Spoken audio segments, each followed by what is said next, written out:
Hi hello నమస్తే అందరికీ welcome to my channel Gana stories world.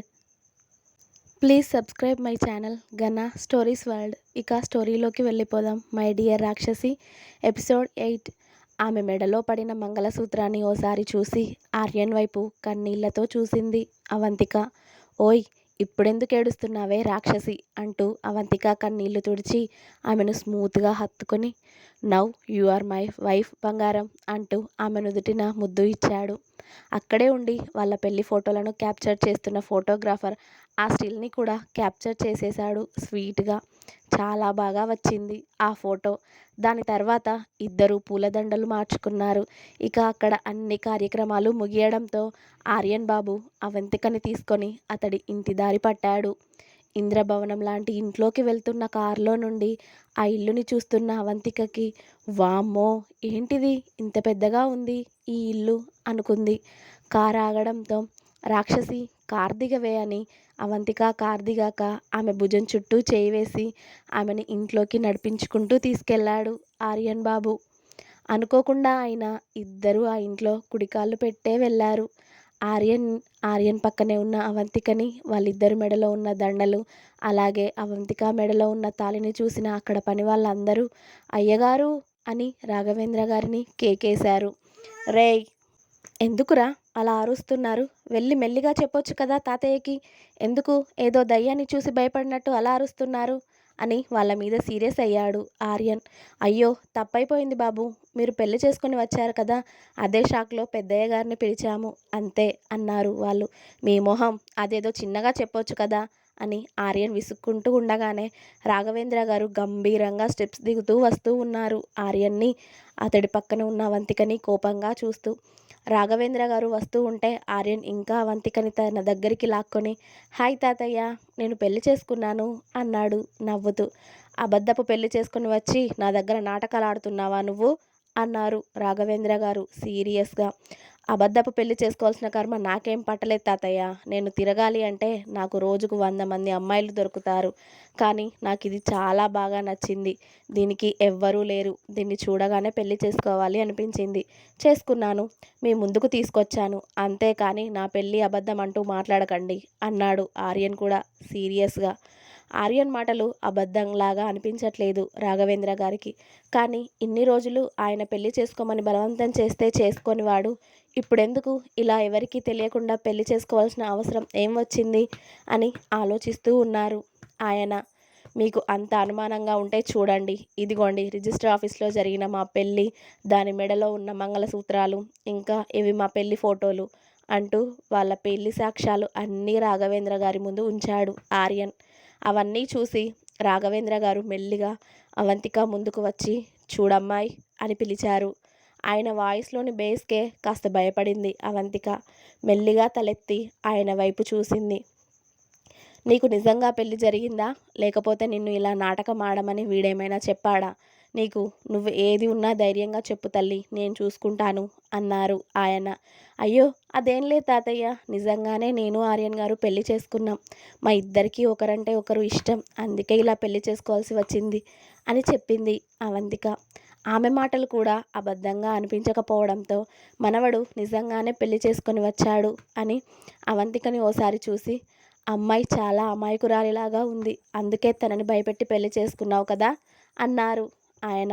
దానిని భయపెట్టాల్సిన కర్మ నాకేంటి తాతయ్య, మేమిద్దరం ప్రేమించుకున్నామని అదే కదా చెప్తుంది అన్నాడు ఆర్యన్. ఏమో, నువ్వు చెప్తే నమ్మాలి అనిపించట్లేదు, కానీ ఈ అమ్మాయి చెప్తే నమ్మాలి అనిపిస్తుంది. నిజంగా మీరు ఇష్టపడి పెళ్లి చేసుకుంటే నాకు మీ పెళ్ళికి ఎలాంటి అభ్యంతరం లేదు. కానీ నువ్వేదైనా నాటకాలు ఆడావని తెలిస్తే ఆ తర్వాత పరిణామాలు చాలా తీవ్రంగా ఉంటాయి అని హెచ్చరించారు రాఘవేంద్ర గారు. నువ్వు అనుకునేలా ఏమీ లేదు తాతయ్య, నిజంగా పెళ్లి చేసుకున్నాను. ఇది నాకు చాలా బాగా నచ్చేసింది. కానీ నీకు చెప్తే పెళ్లి తంతులు అవి ఇవి అన్నీ పెద్ద తతంగం చేస్తావని నీకు చెప్పకుండా రిజిస్టర్ ఆఫీస్లో పెళ్లి చేసుకొని దీని మెడలో 3 ముళ్ళు వేసేశాను. నీకు చెప్పకుండా పెళ్లి చేసుకున్నందుకు క్షమించు తాతయ్య, కానీ నాకు తప్పలేదు, మమ్మల్ని ఆశీర్వదించు అని అవంతిక వైపు చూశాడు ఆర్యన్. ఆర్యన్ చూపుకి రాఘవేంద్ర గారి పాదాలకు నమస్కరించింది అవంతిక. ఇద్దరూ కలిసి ఆయన ఆశీర్వాదాలు తీసుకోవడంతో నిండు నూరేళ్ళు పిల్లా పాపలతో చల్లగా ఉండండి అని ఆయన ఆశీర్వదించారు. పిల్లలు అనగానే ఆర్యన్ మొహం మాడిపోయింది. ఏ పిల్లలు లేకుండా మేమిద్దరం సంతోషంగా ఉండలేమా అన్నాడు ఆర్యన్ చిరాకుగా. ఇదిగో ఇలాంటి మాటలే మాట్లాడొద్దు అనేది. ఇంతకుముందు ఎలా మాట్లాడినా నేను ఊరుకున్నాను. కానీ ఇక నుండి నీ భార్య కూడా ఉంది. అలాంటి మాటలు మాట్లాడి తనని బాధ పెట్టకు, అర్థమైందా అన్నారు రాఘవేంద్ర గారు కాస్త కోపంగానే. సరే సరే అలాగే, నువ్వు అరిచి బీపీ తెచ్చుకోకు, ఇక మాట్లాడనులే. పొద్దున్నుండి తిరిగి తిరిగి అలసిపోయాను. ఇక మేము నా రూమ్కి వెళ్ళమంటావా అని అడిగాడు ఆర్యన్. కనీసం ముందే చెప్తే అయినా నేను అన్ని ఏర్పాట్లు చేసేవాడిని కదా ఆర్యన్. కొత్త కోడలివి, దేవుడి గదిలో దీపం పెట్టమ్మా అన్నారు రాఘవేంద్ర గారు. అలాగే తాతయ్య అంది అవంతిక నవ్వుతూ. కానీ ఆర్యన్ బాబుకు అవన్నీ నచ్చక, ఇప్పుడు అవన్నీ అవసరమా తాతయ్య అన్నాడు అసహనంగా. నువ్వు నోర్ముయ్, ఆచారాలు ఉంటాయి, ఇలా పెళ్లి చేసుకొని వస్తే అయిపోయింది అనుకున్నావా అన్నారు ఆయన కూడా కాస్త కోపంగానే. ముందు పద అమ్మాయితో దేవుడి గది దగ్గరికి అని ఇద్దరిని దేవుడి రూమ్లోకి తీసుకువెళ్ళారు ఆయన. అవంతికకి అక్కడ అన్నీ అందుబాటులో ఉండడంతో చిన్నగా పూజ చేసి దేవుడి గదిలో దీపం పెట్టి హారతి ఇచ్చింది రాఘవేంద్ర గారికి ఆర్యన్కి. మన ఆర్యన్ బాబు తీసుకోకుండా అలానే ఉంటే అవంతికనే హారతి అతడి కళ్ళకి అద్ది అతని నుదుటిన కుంకుమ కూడా పెట్టి దేవుడికి నమస్కరించింది మనస్ఫూర్తిగా. దేవుడా, నా జీవితాన్ని ఎక్కడో ఉండేదాన్ని ఇక్కడి వరకు తీసుకొచ్చావు. ఈయనతోనే నా జీవితం అంతమయ్యేలా చూడు తండ్రి. ఈయన లేకుండా నేను ఉండలేను. ఈయనేమో మధ్యలోనే వదిలేస్తాను అని ఏదో మాట్లాడుతున్నారు. కానీ నేను జీవితాంతం ఆయనతోనే ఉండాలి. ఆయన ఆయురారోగ్య అష్టైశ్వర్యాలతో బాగుండాలి. మేమిద్దరం ఎప్పటికీ ఎల్లకాలం ఇలానే కలిసి ఉండేలా దీవించు తండ్రి అని కళ్ళు తెరిచి ఆర్యన్ వైపున వచ్చి నిలబడింది అవంతిక. ఇక అయిపోయింది కదా, ఇప్పుడైనా రెస్ట్ తీసుకోమంటావా, ఇంకేమైనా పనులున్నాయా అని అడిగాడు ఆర్యన్ వాళ్ళ తాతయ్య వైపు చూస్తూ. అమ్మాయి చేత ఏదైనా స్వీట్ వండిద్దామనుకున్నాను కానీ నువ్వు ఆగట్లేదు కదా, వెళ్ళిక. అదేదో మేము తర్వాత చూసుకుంటాం అనేసరికి భార్యని తీసుకొని స్టెప్స్ ఎక్కుతూ తన రూమ్ వైపు కదిలాడు ఆర్యన్.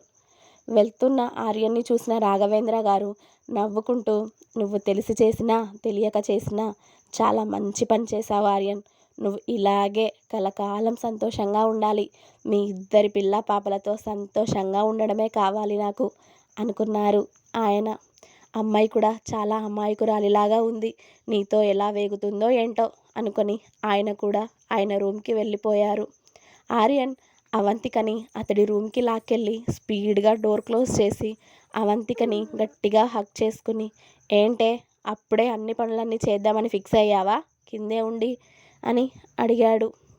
అయ్యో అదేం లేదండి అంది అవంతిక. ఓకే అంటూ అవంతిక జడలో ఉన్న మల్లె వాసనని గట్టిగా పీల్చుతూ, ఈ చీరలో చాలా బాగున్నావే.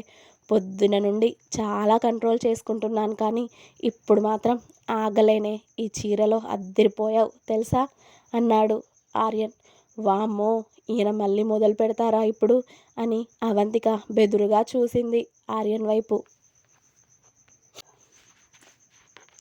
నువ్వలా చూసి నన్ను ఇంకా ఇంకా టెంప్ట్ చేయకే, నీ లిప్స్ నన్ను ఊరిస్తున్నాయి అంటూ అతడి నాలుకతో ఆమె పెదాలపైన తాకుతూ ఉన్నాడు. అతడి స్పర్శ తగిలితే చాలు ఆమె సర్వం మర్చిపోయి ఆమెని అతడికి అప్పచెప్పుకుంటూ ఉంది. ఇప్పుడు కూడా అతడు చేస్తున్న మాయకి అతడికి లొంగిపోతూ ఉంది అవంతిక. అతడి షర్టుని గట్టిగా పట్టుకొని అవి బేబీ అని పిలిచాడు ఆర్యన్ హస్కీగా. అతడి కొత్త పేరుకి అతడి వైపుకు చూసింది అవంతిక అయోమయంగా. షర్టు తీయవే నాది అంటూ ఆమె కుచ్చిళ్లను లాగేయాలి అని ఆమె నడుములో చేయి దోపాడు ఆర్యన్. అతడు చేస్తున్న పనులకి ఆమెకి కరెంటు షాకు కొట్టినట్టు అవుతుంటే అతడు చెప్పిన విధంగానే అతడి షర్టుని మెల్లిగా రిమూవ్ చేసింది అవంతిక. ఇదేంటే ఇవి రావడం లేదు అని అడిగాడు ఎంత లాగుతున్నా ఆమె కుచ్చిళ్ళు బయటికి రాకపోవడంతో. అతడికి కష్టం లేకుండా ఆమె కుచ్చిళ్లకు పెట్టిన పిన్ తీసేసి కుచ్చిళ్లను బయటికి తీసింది అవంతిక. ఓ, వీటికి పిన్ పెడతారా అనుకుంటూ ఆమె కొంగుని కూడా లాగి ఆమె ఒంటి మీద ఉన్న చీర మొత్తం తీసి ఉండ చుట్టి పక్కకి విసిరేశాడు ఆర్యన్. అతడు షర్టులెస్గా ఉంటే ఆమె బ్లౌజ్ అండ్ పెట్టికోట్ మీద ఉంది. సన్నగా చిన్నగా ఊరిస్తున్న ఆమె నడుమునే చూస్తూ భలే సెక్సీగా ఉంటావే నువ్వు అంటూ ఆమె బ్లౌజ్ని పట్టుకొని అతడి దగ్గరికి లాక్కున్నాడు ఆర్యన్. బ్లౌజ్ పట్టుకున్నప్పుడు ఆమె పరువాలు అతడికి తాకి అతడికి ఇంకా కోరికను పెంచుతూ ఉంటే అతడి చేయి ఆమెకి తాకగానే ఆమె ఒంటిలో ఓ కలవరింత. అవంతిక కళ్ళు చిన్నవి చేసి అతడి వైపు చూసేసరికి ఉఫ్, ఈ చూపులతోనే పడేయవే బాబు నన్ను అంటూ ఆమెని అతడి బెడ్ దగ్గరికి తీసుకెళ్ళాడు. ముందు అతడు కూర్చుని ఆ తర్వాత ఆమెని అతడి ఒళ్ళో కూర్చోబెట్టుకున్నాడు. అవంతికకి అప్పటికే సిగ్గుతో బుగ్గలు ఎరుపెక్కుతూ ఉంటే ఎందుకే వీటిని ఇలా రెడ్గా చేస్తావు అంటూ ఆమె బుగ్గలను నిమురుతూ ఇంత సాఫ్ట్గా ఉంటావు బేబీస్లా అని ఆమె జాకెట్ హుక్స్ని ఒక్కోటి ఓపెన్ చేశాడు. అవంతిక లైట్ వంక చూడడంతో ఆల్రెడీ అన్నీ చూశాను, ఇవాళ లైట్ ఉండాల్సిందే అంటూ ఆమె సిగ్గుని చూస్తూనే మిగిలిన డ్రెస్ కూడా తీసేసి ఆమె మీదకి చేరాడు.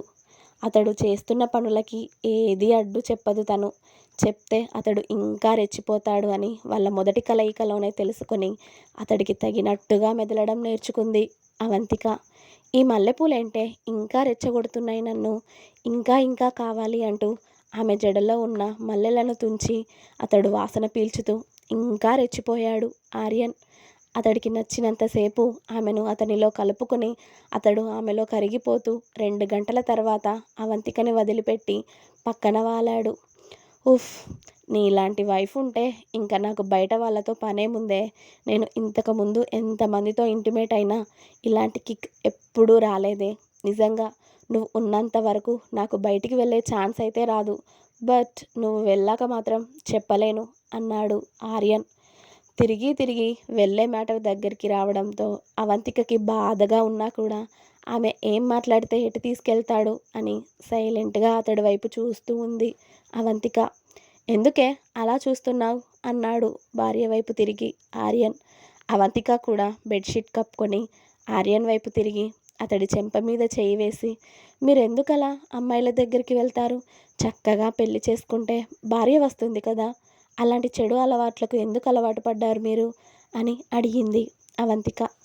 ఇంకా ఉంది, నెక్స్ట్ పార్ట్ రేపు వస్తుంది. మన ఛానల్లో ఇంకొకటి కొత్త ఫీచర్ వచ్చింది, మెంబర్షిప్ అని. ఒకవేళ నన్ను ఎంకరేజ్ చేయాలి అనుకున్న వాళ్ళు అందులో జాయిన్ అవ్వచ్చు. అందులో జాయిన్ అయ్యి నన్ను ఎంకరేజ్ చేయండి ప్లీజ్, మీకు ఇంట్రెస్ట్ ఉంటేనే. అలాగే నా ఛానల్ని సబ్స్క్రైబ్ చేసుకోండి. మన channel name Gana stories world. Please subscribe my channel and like, share, comment, subscribe చేసుకోవడం మాత్రం అస్సలు మర్చిపోకండి. Thank you.